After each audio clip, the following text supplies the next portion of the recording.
Mahilig po ba kayong magluto? Ang karamihan po sa atin ng alam ay kapag ka sinabing apoy, ang pangpapatay dyan ay tubig. Pero alam niyo po ba na minsan ay may pagkakataon na tubig din mismo ang pwedeng pagmulan ng sunog.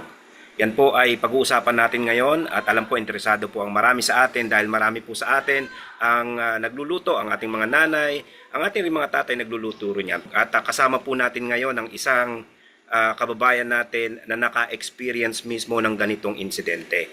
Kasama po natin sa program si Ma'am Aiza Clos de Ocampo. Siya po ay taga Todela, Camotes Island sa Cebu. So Ma'am Aiza, pakikwento nga po, ano po ba yung nangyari sa pagkakataon na yon? Okay po. So, it happened po last March 17, no? Tuesday. Um, Habang nagluluto po ako, hindi ko po inaasahan na ganun po ang mangyayari. Um, Nagsimula po yon nung ni maski ako po, hindi ko po talaga namalayan na nakasalang na yung kawali tapos naka-on na po yung yung apoy. Tapos habang hinahanap ko pa po yung pinaglalagyan ng oil, nag-iinit na po yon. Tapos nung nakita ko na po, pagkalagay ko doon, parang umuusok na siya. Opo. Tapos, hindi ko lang din yun pinakialaman. Tapos, kinuha ko na yung mga sangkap. Tapos pala, sir, yung mga sangkap, nahaluan siya ng tubig kasi ang chopping board po na ginagamit ko ay bagong hugas po. Kaya, nung nag-prepare na ako ng mga sangkap, nahaluan po siya ng tubig. Yes po. Tapos, nung inihulog ko na po yun sa kawali, ayun, biglang tumalsik yung oil dahil sa tubig. Yes po. Nung tumalsik, ayun, dinakip na ng apoy. Tapos, as in, yung apoy, biglang nagliyab talaga. Yes, Yun ma'am. po. Kita-kita po dun sa video na in-upload nyo yung reaction talaga na paglagay nyo pa lang nilulutuin nyo ay Yes talagang po. malakas na apoy na agad. Bagamat yung tinignan ko po yung video na in-upload nyo, ano naman hindi naman kulob yung lugar po ninyo kasi parang sa left side ng video parang open po ata yun, Yes no? po. Hindi naman po. Mas mahangin naman po. Mahangin naman, oo. Mm-mm. So, after nung insidente na yun, ma'am, nakita ko po na parang binuksan nyo, may binuksan kayo. Yes po, kasi nung lumiyab na po yung apoy, ang unang sumagi talaga sa isip ko na kapag inon ko yung range hood or yung exhaust fan, makakatulong yun kasi akala ko sisipsipin niya yung apoy.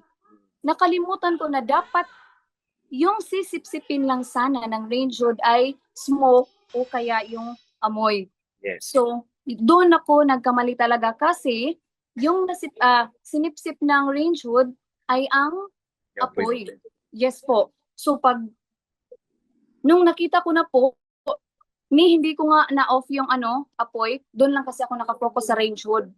Kaya, nung pagtingin ko po, tinapon ko agad yung yung kawali doon sa sink namin. Kasi, oo, may tubig po doon eh. Oo. Nung pagkahagis ko po, ang next ko po na ginawa ay, pagtingin ko po sa range hood, yun, umaapoy na din po. So kaya po, hinampas ko na lang talaga para mapatay lang yung apoy. After po nun, ma'am, ang huling video po kasi na nakita ko, yun nga, yung doon sa may exhaust na ninyo, paghampas nyo, may bumagsak na yung parang Yes filter po po ba? na, yung bumagsak yung po sir, yung glass na parang pang-cover lang dun sa sa mga buttons. After nun, ma'am, ano po ang, kumbaga, naging realization natin? As in, nung pagka-review namin ng CCTV, doon ko talaga na-realize na grabe, sobra ang dami ko talagang mali na practice sa kusina. Kasi hindi lang naman first time na nangyari yun na hinayaan kong umiinit yung kawali. Yes po, kaso lang, hindi talaga dumating sa punto na nagliliyab na ganun kalakas. Kaya parang lang, kumpiyansa, kumbaga, kampante. Oo. So na-realize ko talaga na lalo na kapag sa kusina, kapag may apoy, tapos may kuryente, di ba yung mga appliances natin, no? Powered by electricity, no? Kailangan talaga doubly ingat. Kasi kahit gaano pa natin sasabihin no na, na-train na tayo, but by the time na mangyayari ang ganong bagay, hindi na talaga natin ma-apply kung ano yung natutunan natin kasi natataranta na tayo. Ano po yung ma-advise nyo sa kanila bilang personal experience nyo pong nangyari ito? Dapat isa rin sa ating pagtuunan pansin ay yung safety habang tayo ay nagluluto. No? Kasi aanhin pa ang sarap ng niluluto kapag, ayun, nasusunog na yung bahay. At after po nun, ma'am, ano yung naging, kumbaga parang adjustment nyo doon sa way nyo ng pagluluto? Alam niyo ba, sir, after nung nangyari, parang natatakot nga akong lumapit dun eh. Okay. Oo, Kayo parang ng sort of phobia, ano? yes po natatakot pa talaga ako. Tapos, no, since ako naman talaga yung nag-prepare ng pagkain namin. So, mula noon, ayun, sinigurado ko na talaga na mahina na yung apoy. Kapag hindi pa ready yung mga sangkap, yung mga lulutuin mo, wag mo nang isalang o kaya wag mo nang i-on yung burner talaga. Ma'am, yung lalaki po na parang tumakbo, sino po yun, ma'am? Asawa ko po yun, sir. Ano po yung naging reaction nyo, ma'am, nung nangyari yun? Nung sumisigaw ako na, help! As in, takot na takot ako talaga doon, sir. Kasi ang tagal pa naman niyang bumaba. Tapos nung bumaba na siya, parang pinagtawanan lang ako. Sabi niya, ang dali lang naman sana ng ginagawa mo. Ba't humantong pa sa ganon? Sabi niya, dapat off lang agad ng burner. Ako, iniwanan ko nga yung burner na naka-on pa, siya na lang talaga ang nag-off. Nakita ko nga po yun sa video, ma'am. Mm-mm.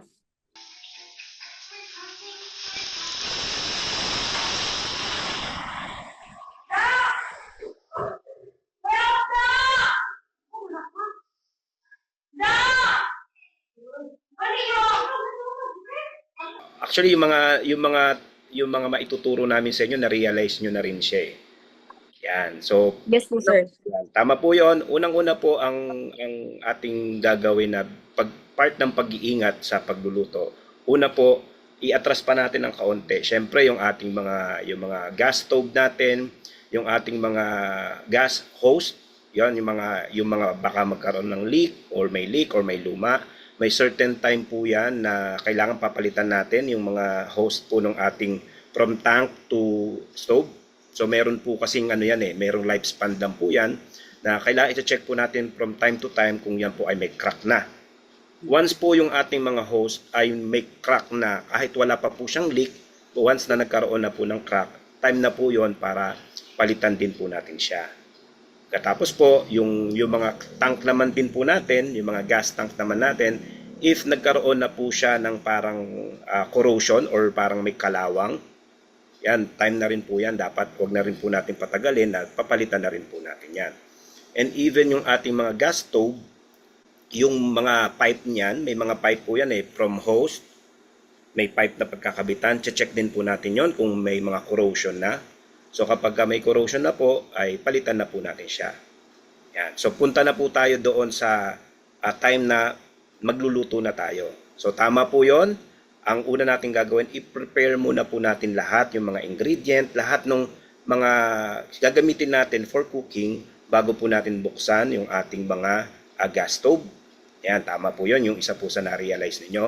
Tapos po, yung pong tama din po yon na hindi po natin bubuksan or wag nating i-overheat yung ating mga kawali or yung mga pan natin para po hindi po siya kasi pagka minsan naglagay ka pa ng mantika, yung fumes na overheated na mga oil, pagka tumitilamsik po yan, dun po nag-a-attract siya ng fire. Kasi yung tubig per se, hindi po siya nagliliyab. Alam naman po natin yon. Hindi siya nagliliyab. Kaya lang yung reaction po nung oil doon sa overheated na yung reaction ng water doon sa overheated na oil, yung po yung naging cause para tumilamsik yung mga oil na which is combustible or nagiging fuel po yan para mag-apoy. So yun po, doon po sa video na ipinost po ninyo, yun po yung naging cause kung bakit nagliyab po yung inyong pinaglulutuan. Not per se yung tubig, kaya lang naging contributory po yung pagkakalagay ng ingredient na mayroong kaunting tubig para mag-react po yung overheated na oil at tumilamsik siya at mag-attract po ng apoy dahil yung inyo pong pinaglulutuan ay gas stove or yung burner. So meron naman din po kasi ngayon mga lutuan, yung mga electric na no? Pero naka-pertain po tayo ngayon doon sa ang pinaggagamitan ng LPG. Yan. Tapos, kung magagawa po natin yun, magiging less po yung ating incident na magkaroon po ng sunog. And I think yun naman po yung nabanggit nyo as part of your realization doon sa incident. Kung sakali man magkaroon talagang nagkaroon ng ganyang incident, ang una-una po natin gagawin is wag tayong magpapanik. Yun po. Ang pinakamahirap gawin, sir, wag mag-panic. Hindi, ano po yan, kasi para po maano natin siya, dapat meron tayong mga drills na ginagawa. Yan po ang isang ano natin dyan. Attend tayo sa mga drills, attend tayo sa mga seminars kasi nakakadagdag po yun ng kumpiyansa at nakakadagdag po yun ng awareness para malesen po yung pagpapanik. Ngayon po kung sakali nga pong may mangyaring ganyan, yung source po ng apoy ang ating kakat. So tama po 'yon. Kung kaya po natin accessible yung switch or yung pinakapihitan ng gas stove, patayin po natin. Or yung mismong yung tangke, i-ano po natin, patayin po natin para po mawalan na po ng supply ng gas yung mga nag-aapoy. Ngayon, ang apoy naman po ay ano yan mamamatay naman po yan once na nawalan po siya ng oxygen. Isa po yon sa pwede nating gawin. Pwede tayong kumuha ng halimbawa po yung sa kawali, pwede tayong kumuha ng towel, basang towel at saka po natin itataklob or yayakap para mawala ng oxygen yung apoy. Pero ang ingat lang din po tayo, syempre, since tayo po ay nanduro na sa pagkakataon na nag-aapoy na, tignan po natin yung safety natin. Unang-una pa rin yung safety natin kasi mas mahalaga pa rin po ang buhay compare po doon sa bagay. At ang isa po na pwede nating ngayon naman po ay accessible na rin po yung mga fire extinguisher. Yan, better po na meron din po tayo. Kahit meron naman po niyo yung pinakamaliit na mga fire extinguisher. Actually, sir, meron po talaga kaming fire extinguisher pero hindi po siya para sa kusina, para po siya sa printing shop namin, which is nasa taas ng kusina namin. Kaya yun talaga yung kinakatakot ko. Kasi sa ibabaw ng kusina namin, doon yung shop namin. Tapos nandun yung mga tarpaulin machine, sublimation machine. Kaya mas delikado talaga. Opo, yan. Kaya po yung fire extinguisher na kulay red po yung tangke, pwede po tayong kahit yung maliit lang kasi meron po naman yan may mga maliliit lang para lang sa mga maliliit na sunog kasi ang sunog naman po napaka-seldom naman na nagsisimula sa malaki, laging maliit lang naman din po yan. Yes So, po, yes. ano po natin na kung makapag-acquire tayo para in case na merong ganyan, at least may panlaban po agad tayo sa sunog. At next po, Ma'am Aisa, is magkaroon din po tayo ng mga hotline, mga emergency hotline para if in case na hindi natin kayanin on our capacity, ay tawag po agad tayo ng tulong para may dumating pong bumbero. Yes po, meron naman po. Tayo. Ayan, sige po. Yes po. Sige po. At bilang huli po, Mama Aisa, siguro ano po yung maibibigay ninyong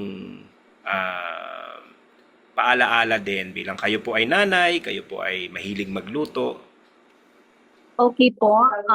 Sa lahat ng mga kagaya ko, mga nanay na mga nagluluto sa bahay, kailangan talaga na i-consider yung topmost safety, topmost security sa lahat ng ating ginagawa, lalo na kapag sa kusina.